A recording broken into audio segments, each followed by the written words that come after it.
नमस्कार मित्रों, कैसे हो तुम सब। आई होप बहुत बहुत बढ़िया होंगे मेरे भाई और मन लगाकर अपने पढ़ाई में लगे होंगे। तो आज मैं इस वीडियो में क्लास 12 कक्षा 12वीं का इंग्लिश का मोस्ट इम्पोर्टेंट पोएट्री का जो चैप्टर है, चैप्टर नंबर 5 एन एपिटाफ, उसका ऑब्जेक्टिव क्वेश्चन कराने वाला हूँ, जो आपकी एग्जाम के कंट्रोवर्सी से बहुत ज़्यादा इंपॉर्टेंट है। तो वीडियो को पूरा देखिएगा, क्योंकि आज से मैं इस चैनल पर क्लास 10th के साथ साथ क्लास 12th का भी वीडियो बनाऊंगा, ताकि आप क्लास 12th में भी अच्छा नंबर ले आए मेरे भाई। तो चलिए वीडियो की शुरुआत करते हैं। तो अगर आप हमारे चैनल पे नए हो तो चैनल को जरूर सब्सक्राइब कर लेना, और वीडियो अच्छा लगे मेरे भाई तो एक लाइक जरूर करना, ठीक ना। तो आओ हम पहले चैप्टर नंबर 5 के पूरे ऑब्जेक्टिव क्वेश्चन को देख लेते हैं। अगर आप ये पूरा वीडियो देखते हैं तो यहाँ से एक भी ऑब्जेक्टिव क्वेश्चन नहीं छूटेगा। तो आओ पहले नंबर क्वेश्चन की तरफ बढ़ते हैं। देखो एन एपिटाफ जो चैप्टर है मेरे भाई, वो पोएट्री सेक्शन का चैप्टर नंबर 5 है, ठीक ना, जिसके लेखक हैं Walter de la mayor. Walter de la mayor जो है वह एक कहाँ के, लंदन इंग्लैंड के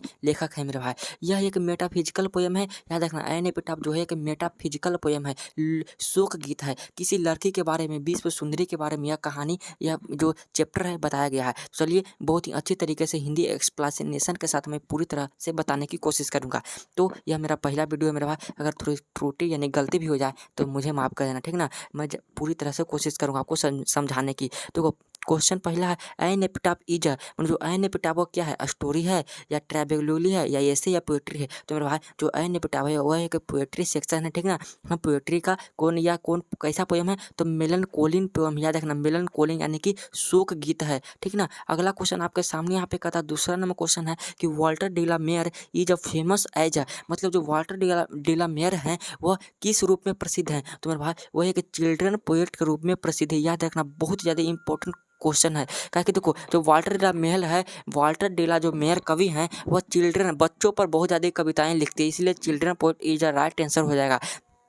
अगला क्वेश्चन है, an epitaph is written by. जो एन एपिटाफ चैप्टर है उसको लिखने का काम किसने किए थे, तो मेरे भाई Walter de la mayor, B answer बिल्कुल सही हो जाएगा। क्वेश्चन पूछता है कि वाल्टर डेला मेयर का जन्म कब हुआ था, तो वाल्टर डेला मेयर का जन्म 1873 में लंदन में हुआ था, और मृत्यु पूछा जाता है मेरे भाई 1956 में, ठीक ना। तो याद रख लेना। अगला प्रश्न आपके सामने यहाँ पे कह रहा है, 4 नंबर क्वेश्चन है कि हाउ वेयर रेयर ब्यूटी। जो ब्यूटी है वो क्या है, वो वेनिसेस है, मतलब समय के साथ खत्म हो जाती है। यानी ब्यूटी पे किसी भी व्यक्ति को घमंड नहीं करना चाहिए, क्योंकि ब्यूटी जो है मेरे भाई समय के साथ समाप्त हो जाती है, वेनिसेस होती जाती है, याद रखना। अगला प्रश्न है, Walter de la Mare died in, यानी कि वाल्टर डेला मेयर की मृत्यु कब हुई थी, तो 1956 में, बी आंसर बिल्कुल सही हो जाएगा। अगला प्रश्न आपके सामने यहाँ पे करा मेरे भाई, Queen Elizabeth second warn him with be order of Mary, माने क्वीन एलिजाबेथ द्वितीय ने ऑर्डर ऑफ मेरिट से वाल्टर डेला मेयर को कब सम्मानित किए थे, और वाल्टर डेला मेयर को ऑर्डर ऑफ मेरिट से सम्मानित किया गया था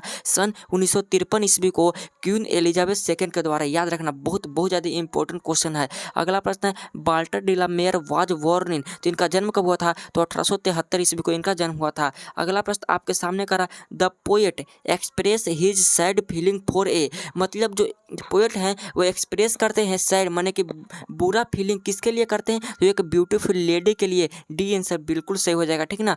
N epitaph deals with a beautiful क्या, लेडी, ये बी आंसर बिल्कुल सही हो जाएगा।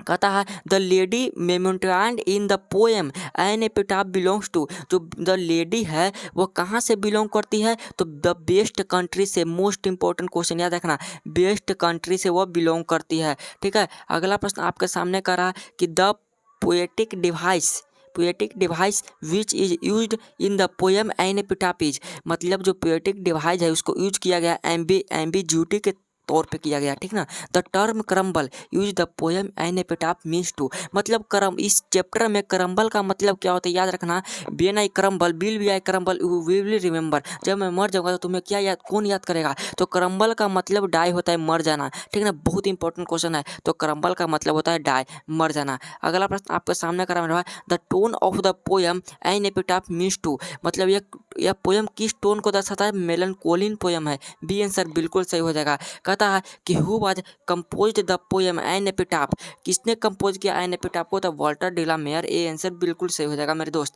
अगर आप प्रश्न 15 नंबर का रहा कि Walter de la Mare belongs to, कब मन वॉल्टर डे ला मेयर कितने केमे सेंचुरी से बिलोंग करते हैं? तो सेंचुरी निकालने का बहुत ही आसान तरीका, कोई भी लेखक है उनका मृत्यु याद रखना। जैसे कि इनका मृत्यु 1956 में हुआ था और 19 में एक जोड़ देना, यानी कि 20वीं शताब्दी से वो बिलोंग करे थे, 20वीं सेंचुरी। बी आंसर बिल्कुल सही हो जाएगा। कहता है Walter de la Mare received order of merit Queen Elizabeth second, कब रिसीव किया था? 1953 को। यह क्वेश्चन तो सभी बच्चे के मुंह पे मौजवानी याद हो गया होगा। कहता है कि Walter de la Mare was ये पोएट भी थे, नॉवलिस्ट भी थे, शॉर्ट स्टोरी राइटर भी, यानी ऑल ऑफ दीज। इसका सही आंसर डी हो जाएगा। ठीक है, अगला क्वेश्चन 18 नंबर है। Walter de la Mare show fresh interest in themes, क्या करते हैं? तो इसमें ओल्ड को दर्शाते हैं।